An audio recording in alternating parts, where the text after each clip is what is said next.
Messieurs, merci beaucoup de votre présence ce matin ici dans le cadre de ce CX Paris All Verticals. On va donc poursuivre ensemble, on va s'intéresser à l'étape du paiement, du recouvrement au sein d'un parcours client. J'aimerais qu'on parle tout d'abord des enjeux qui sont évidemment importants pour les entreprises, je ne vous l'apprends pas. Boubacar, je vais commencer par vous à ce sujet. Qu'est-ce que vous voyez, vous, à l'heure actuelle de votre côté ?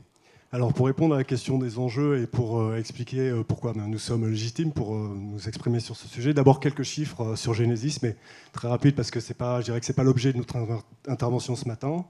Alors, Genesis, nous sommes 7000 collaborateurs dans le monde, nous sommes présents depuis plus de 32 ans, nous sommes les leaders sur le marché de l'orchestration de l'expérience client, d'après le Gartner, avec plusieurs milliards d'interactions qui sont traitées chaque année par nos clients sur l'ensemble des différents canaux et grâce à notre plateforme de gestion des contacts. Aujourd'hui, alors on est présent ce matin pour vous expliquer effectivement quel est notre regard, quelle est notre vision sur l'évolution des comportements, quelle est notre vision sur l'évolution des enjeux, et également pour partager une conviction forte qui est celle finalement que le parcours client doit être pris de bout en bout, c'est-à-dire depuis la première recherche sur un site web, sur un site internet, jusqu'à la souscription, l'achat, mais également jusqu'aux relances de paiement. Et justement, sur ce point du paiement, de la relance de paiement, eh bien, comment traiter ce risque, qui est souvent un risque que l'on oublie de traiter, alors qu'il est si important compte tenu du contexte économique dans lequel on se trouve aujourd'hui. Et vous le savez, aujourd'hui, l'économie française, eh bien, elle est confrontée, je dirais, à une très forte inflation. Les prévisions de la Banque de France pour 2022, c'est 5,8%, oui, effectivement. C'était 2,1 en 2021, bon an mal an 0,5 en 2020. Donc voilà, des marchés sous pression. Et qu'est-ce qui se passe au niveau des entreprises ? Eh bien, on le voit bien au niveau de chacun d'entre nous. Eh bien, les matières premières, il n'y en a pas, ou alors elles coûtent cher parce qu'on a une demande qui est bien supérieure à l'offre.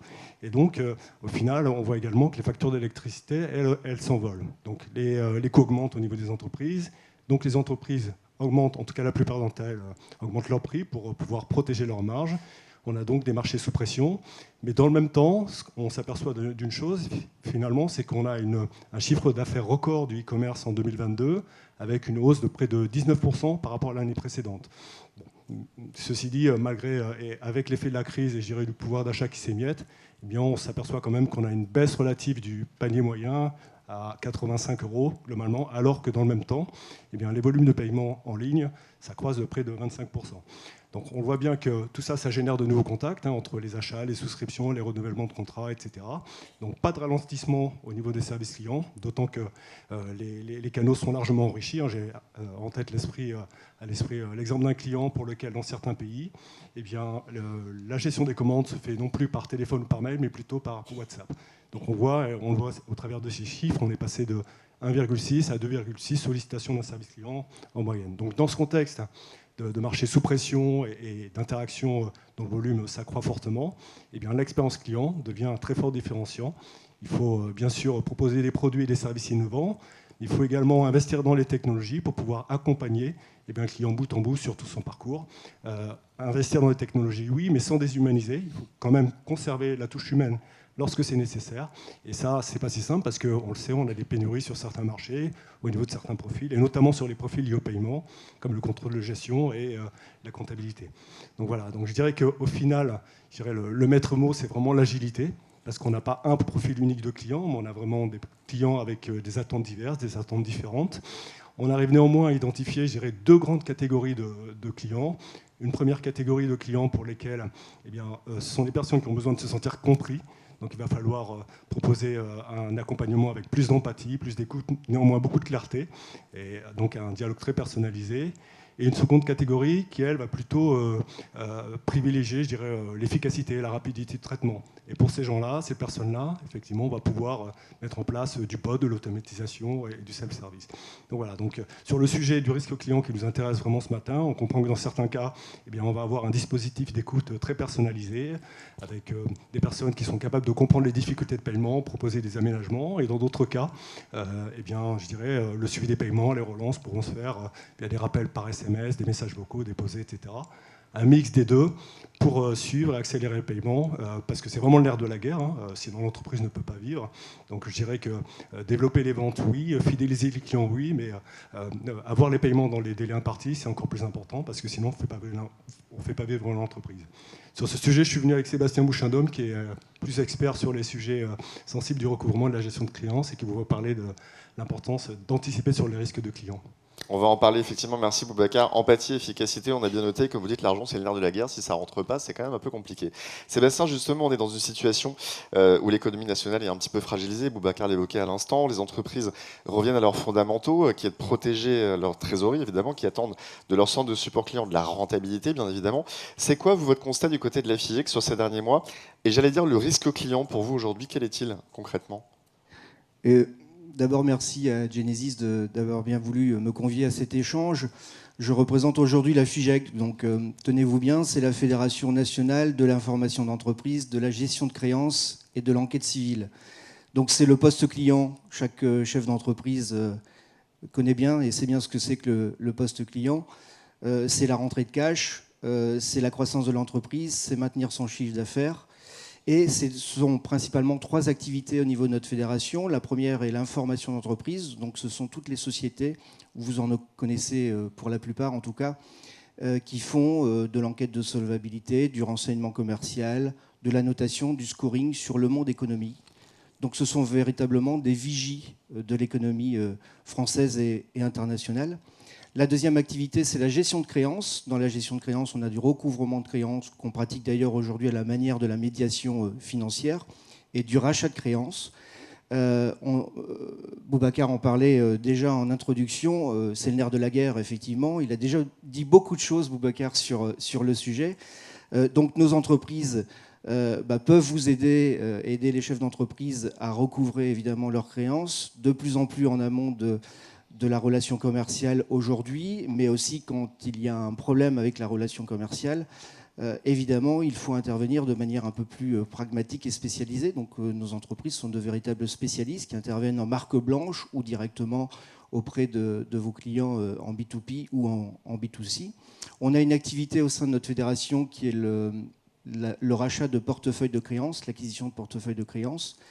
Et on a une dernière activité qui s'appelle l'enquête civile. C'est une activité très spécifique qui consiste à rechercher des débiteurs ou des ayants droit.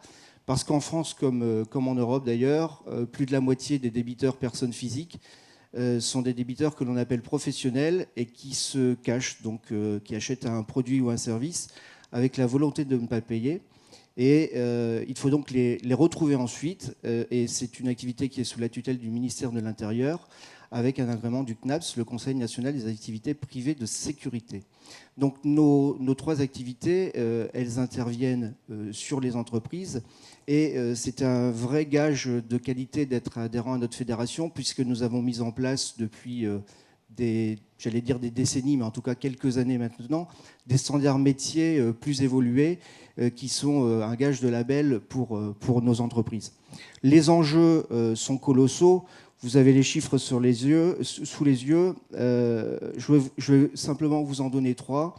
Le crédit interentreprise, c'est ce qu'on appelle rapidement les délais de paiement.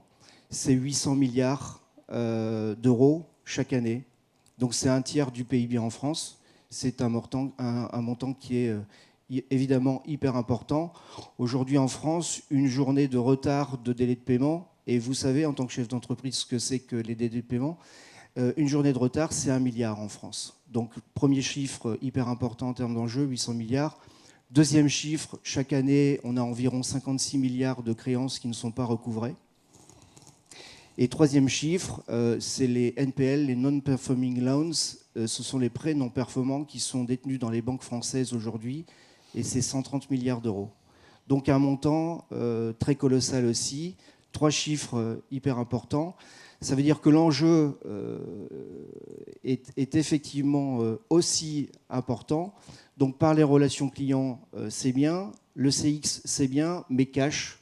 Donc trésorerie des entreprises, c'est le nerf de la guerre, comme tu le disais tout à l'heure, Boubacar. Et il est temps pour nous, messieurs, de parler de solutions, justement, puisqu'on est très très concret aujourd'hui. Boubacar, vos conseils pour limiter ce fameux risque client, ce serait quoi aujourd'hui? Alors, j'aurais 3 recommandations. Je dirais que la première recommandation, c'est de s'assurer de diffuser et de partager une culture collective du risque client, et cela de le faire à tous les niveaux de l'entreprise, et notamment au niveau des services clients, au niveau des centres de contact. Pourquoi? Parce que ce sont ces équipes qui sont en contact frontal et quotidien avec les clients. Ce sont eux qui peuvent détecter des difficultés, proposer de réorienter, je dirais, vers des offres peut-être plus adaptées ou proposer des aménagements, des réaménagements. Donc voilà, quelque chose de très important, de le diffuser et de le partager jusqu'au niveau des centres de contact. C'est le premier point. Ma deuxième recommandation, elle est bien de bien connaître et bien comprendre les parcours des clients, savoir finalement identifier les différents points de contact, bien comprendre les points de contact et savoir jusqu'où certains clients sont prêts à aller. Je parlais tout à l'heure des différentes catégories de clients. Pour certains d'entre eux, on pourra mettre en place du self-service, de l'automatisation, etc. Donc voilà, bien identifier pour pouvoir proposer des modalités ensuite d'entrer en contact, d'entrer en relation en fonction de ce qu'ils recherchent, de la détection de l'intention qu'on a pu faire au préalable et en fonction de leurs préférences de contact. Alors bien évidemment, tout ça c'est possible que si on dispose d'outils suffisamment souples, suffisamment évolutifs pour bien dessiner et scénariser le parcours client en fonction des profils. Et donc capitaliser sur une plateforme ouverte comme la nôtre, qui est une plateforme extensive qui permet de s'interconnecter avec les différentes applications, les CRM, les ERP, toutes les modalités de gestion des contacts, le site web, etc. Pour, dans un premier temps, je dirais, et c'est notre préconisation, poser un premier socle omnicanal avec différents canaux de contact, puis graduellement ensuite évoluer vers des usages plus avancés avec du self-service. Pourquoi pas l'intelligence artificielle pour proposer des usages encore plus avancés. Donc voilà, donc disposer de ce socle omnicanal et pouvoir graduellement avancer vers d'autres usages et d'autres services. Ma troisième recommandation, c'est de prendre en compte toutes ces informations, toutes les données de contexte dont on a parlé tout à l'heure, et bien évidemment de les mettre à disposition de ceux qui sont en contact avec les clients en frontal, c'est-à-dire les conseillers, au sein de ce que j'appelle un poste de téléconseiller intelligent, qui permettra d'un seul coup d'œil et de donner beaucoup de confort au conseiller lorsqu'il accueillera le client ou le prospect en ligne, en disposant des informations, si on est dans le cadre du paiement, des informations sur le statut du client, ses contrats, son historique de paiement, l'historique de paiement, savoir si on a affaire à un client plutôt sain ou un mauvais payeur, et pourquoi pas d'adapter le dispositif et je dirais les modalités d'accueil. Donc voilà, disposer d'un poste de travail intelligent avec toutes les informations que l'on peut enrichir avec de l'IA et du machine learning pour pouvoir suggérer en temps réel et en fonction des verbatim des clients, des informations, des articles, des next best action, des actions à réaliser en fonction du contexte de client pour s'assurer de l'accompagner le plus loin possible. Donc voilà, je dirais 3 recommandations qui permettent d'avancer très loin et de matière en maturité, je dirais, sur l'orchestration de l'expérience client. Bien évidemment, ce sont des choses que l'on ne fait pas n'importe comment. On suit bien évidemment un ordre logique. Et notre préconisation, chez Genesis, c'est bien évidemment de commencer par l'amélioration du dispositif d'écoute. J'en ai touché un mot tout à l'heure. Donc, enregistrer et enrichir avec les données de contexte sur tous les canaux, la gestion des contacts, le site web, les CRM, les ERP, les applications métiers, etc. Pour pouvoir utiliser toutes ces informations contextuelles et les mettre à disposition de nos solutions pour encore affiner la connaissance du client, affiner la segmentation client et proposer des modélisations de comportement à l'aide de l'IA pour ajouter encore plus de prédictibilité et savoir déceler finalement quelles sont les intentions du client et déceler je dirais, les prochaines étapes du parcours.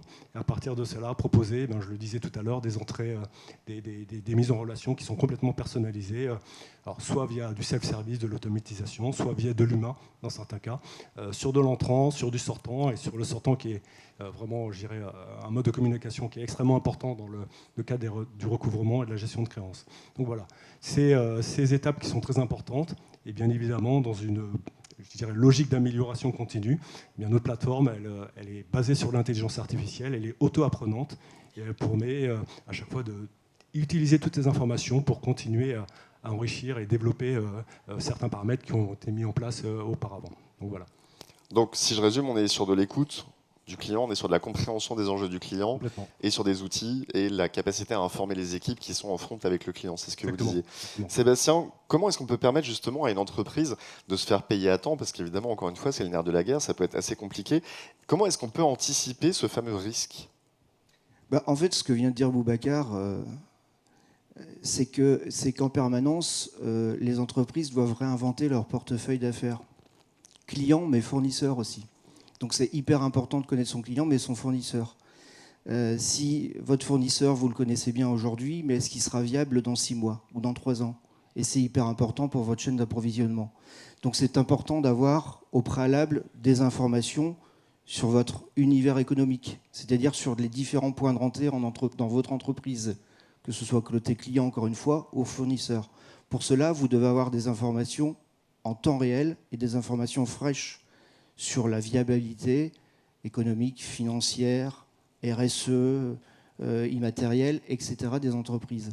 Donc là, vous pouvez faire appel à nos entreprises, évidemment, sur le secteur d'information d'entreprise. Quand vous avez un souci ensuite avec un client, il faut passer à une phase de recouvrement, effectivement. Donc il y a différentes phases. Il y a du recouvrement en amont, c'est-à-dire déjà dans la relation client au préalable. Il y a des manières d'aborder le recouvrement en marque blanche ou directement. L'intérêt en tout cas d'une entreprise de recouvrement, c'est qu'elle préserve la relation commerciale, c'est hyper important, et c'est qu'elle se rémunère uniquement en success fees. C'est-à-dire que c'est intéressant pour vous d'essayer, ça ne vous coûtera rien si la créance n'est pas recouvrée. En tout cas, ça marche dans 99% des cas et ça préserve la relation commerciale. Donc des informations fraîches. On sait bien qu'on est dans une période quand même de succession de crises après le Covid, cette crise week-end évidemment. On sait que les années à venir, 2023-2024, vont être difficiles avec un nombre de défaillances qui va forcément évoluer et pas dans le bon sens dans les mois à venir. Donc il est extrêmement important de bien connaître son portefeuille d'affaires. Merci beaucoup, messieurs, pour ces solutions évidemment très très pragmatiques. Parlons un petit peu de référence également, Boubacar. Est-ce que vous avez des exemples à nous partager ce matin de clients qui justement ont fait évoluer leur parcours client et qui peut-être aujourd'hui l'automatisent justement?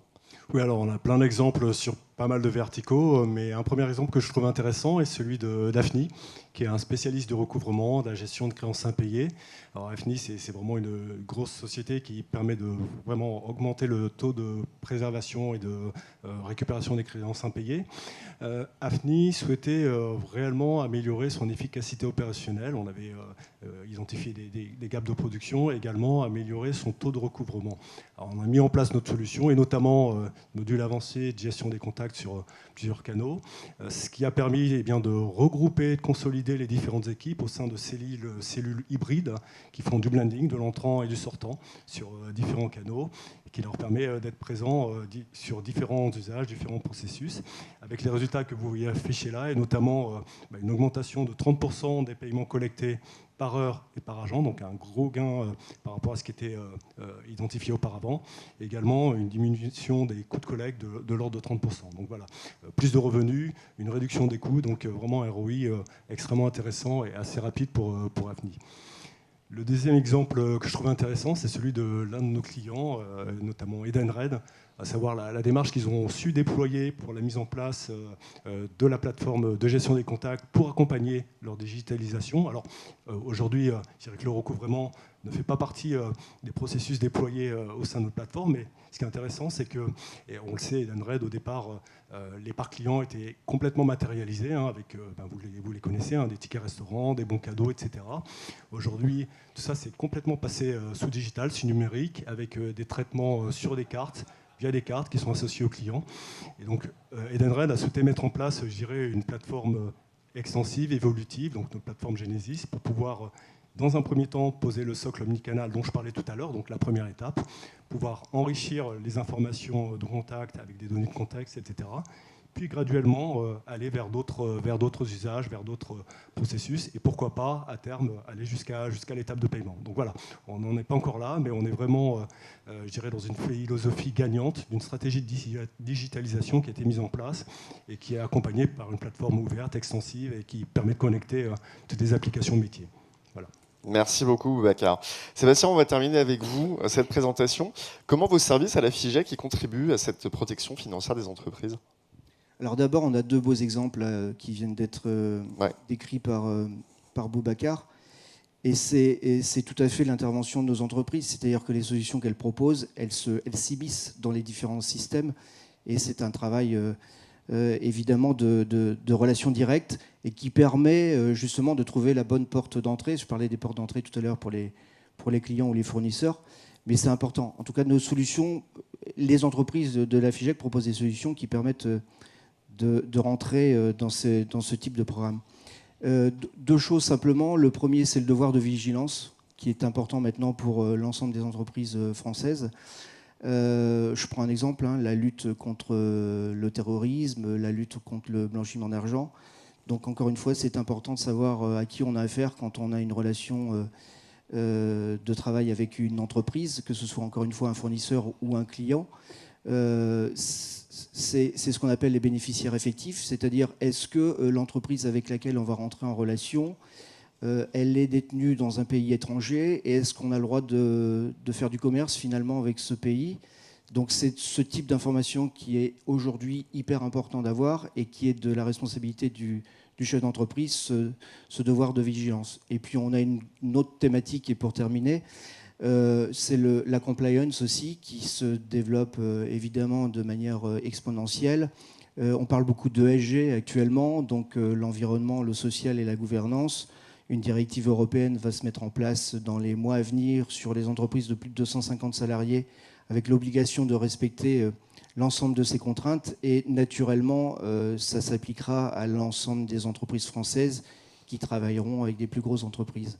Donc il y a ce devoir de vigilance, ce devoir de compliance sur lequel il est important d'avoir à l'esprit pour préserver cette relation commerciale avec vos clients, pour bien connaître vos fournisseurs et pour au final rentrer du cash après la bonne relation client.